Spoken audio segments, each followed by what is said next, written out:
다니 가족과 캔디가 지금 먹이 활동을 하고 있고 그 근처에서 크리미가 그들을 경호하고 있다. 그리고 놀부도 그 근처에서 있지만 다가가지를 못한 채 기회를 엿보고 있다.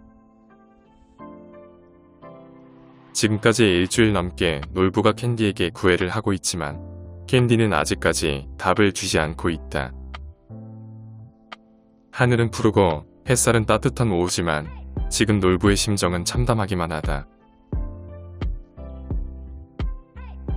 한참을 서서 생각하던 놀부는 이대로 주저앉을 수 없었던지 또다시 캔디에게 구애하기 위해 다가가기로 한다. 용기를 내어서 다가갔지만 여전히 크리미 때문에 캔디 근처에 접근하는 건 무리다. 하는 수 없이 놀부는 크리미가 방심할 수 있도록 딴청을 피우기 시작한다. 수탉들은 암탉들과 교미하기 위해 다양한 방법의 페인트 모션을 취하는데 대표적인 게 땅 파기 행동이다. 그러다가 방심한 암탉이 근처에 왔을 때 수탉은 재빨리 이를 치룬다. 뒤늦게 크리미가 다가가 보지만 안타깝게도 이미 교미는 끝난 뒤다. 하지만 놀부의 방금 행동은 수탉이 정상적인 구애를 하고 암탉이 받아들여 이루어진 교미가 아니다. 그런 이유로 인간 사회의 규범에서는 이런 행동을 강간으로 규정짓지만 동물의 세계에서는 그냥 교미일 뿐이다. 흥부에게는 없는 놀부만의 과감한 행동으로 인해 아마도 놀부는 이제 이 무리의 가족이 될 가능성이 높아졌다.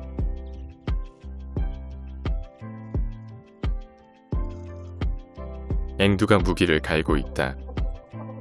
실내에서 사는 고양이와 달리 야외에서 생활하는 고양이들에게 날카로운 발톱은 굉장히 중요한 자기 방어 수단이다. 그나저나 농장에 있는 수많은 나무 중 이 나무만 유독 앵두의 사랑을 많이 받아서인지 나무 껍질이 너덜너덜하다. 요즘 그레이는 거의 무리에서 왕따를 당하고 있다. 녀석의 삶을 돌이켜보면 인생사 세웅지 마라는 옛말이 떠오르게 한다. 지금껏 살면서 다른 거위들을 괴롭히고 왕따시키는 일만 하다가 이제 자기가 당하고 있는 꼴이다. 권력에 있을 때 베풀고 살았으면 아마도 그레이는 지금처럼 추락하지는 않았을 것이다. 그나마 다행인 것은 그레이의 다친 다리가 많이 나았다는 것이다. 그동안 좀 괜찮아진 것 같으면 덕이가 다시 괴롭히는 바람에 그레이의 다리는 좀처럼 낫지를 않았다. 이제 거의 90% 이상 나았으니 시간만 좀 더 지나면 예전처럼 정상 컨디션으로 돌아올 것 같다. 하지만 안타깝게도 몸은 회복되고 있지만 녀석의 마음의 상처는 여전히 남아있다. 그레이는 과연 한때 왕으로 군림하던 삶을 뒤로한 채 왕따가 된 현실을 받아들일 수 있을까? 오늘따라 유난히 거들먹거리는 덕이가 눈에 거슬린다. 병아리들이 닭장 안에서 내가 먹이 주는 것을 기다리고 있다. 이제 태어난 지 45일이 되는 병아리들은 가끔씩 엄마 닭이 없어도 자기들끼리 돌아다니기도 한다. 같은 시각 엄마 닭들은 닭장에서 꽤 멀리 떨어진 곳에서 먹이 활동을 하고 있다. 병아리들은 태어난 지 45일쯤이 되면 엄마 닭으로부터 독립한다. 하지만 녀석들은 아직 독립하기에는 무리인 듯 보인다.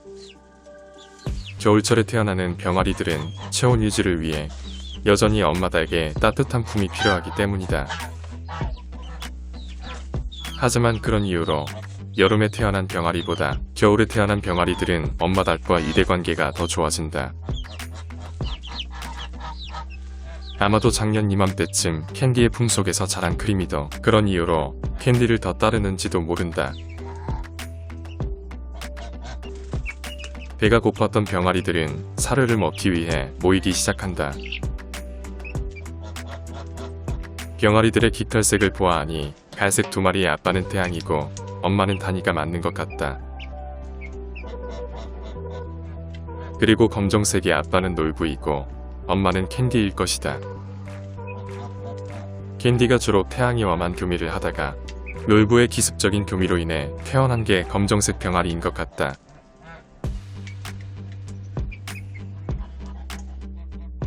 놀부는 캔디와 친하게 지내기 위해 더욱더 노력하고 있다. 하지만 크리미는 아직 놀부를 완전히 신뢰하지 않는 것 같다. 해가 질 무렵이 되자 다니는 서둘러 닭장 안으로 들어간다. 아마도 엄마 닭으로서 병아리들이 걱정되어 빨리 귀가하는 듯 보인다. 그날 저녁, 다른 닭들은 모두 닭장 안으로 들어가는 시간에 놀부는 캔디가 있는 닭장 앞에서 서 있다. 녀석은 마치 사랑하는 여친과 헤어지기 싫어하는 남자처럼 닭장 앞에서 하염없이 기다린다. 잠시 뒤 다니와 캔디가 놀부를 만나기 위해 닭장 문 쪽으로 나오고 놀부는 안으로 들어가기 위해 입구를 찾기 시작한다. 그동안 놀부가 공을 들인 결과 암탉들도 서서히 마음의 문을 열기 시작한 것 같다. 놀부가 그렇게 닭장을 떠나지 못하고 있을 때 크리미가 다가온다.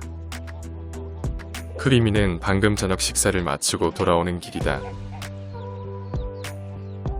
놀부는 캔디를 만나고 싶어하고 크리미는 캔디를 보호해야 한다. 캔디를 만나기 위해서는 크리미에게 잘 보여야 한다고 내가 놀부에게 조언했지만 녀석은 아직 내 말을 듣지 않고 있다. 결국 놀부는 크리미가 무서워서 도망쳤고 크리미는 엄마를 보호하기 위해 닭장 앞을 지킨다. 오늘도 크리미의 활약 덕분에 캔디는 무사했다. 때마침 엑스트라 배역을 맡은 오리들이 줄지어 지나간다. 다음날 아침, 캔디와 다니 가족이 닭장을 탈출했다. 이쁜이가 아침 식사를 하는 동안에는 못 나오도록 닭장 입구를 안전망으로 막아놨는데 그걸 바닥으로 기어서 탈출한 것이다.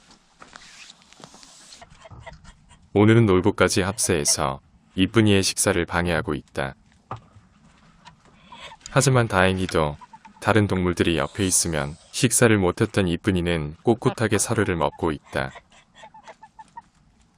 그나저나 앞으로 이쁜이가 밥 먹는데 애로가 많아질 것 같다. 몇몇 닭들이 이곳을 아지트로 정한 이상 다른 닭들에게도 소문나는 것은 시간 문제다. 뭔가 대책을 마련해야겠다.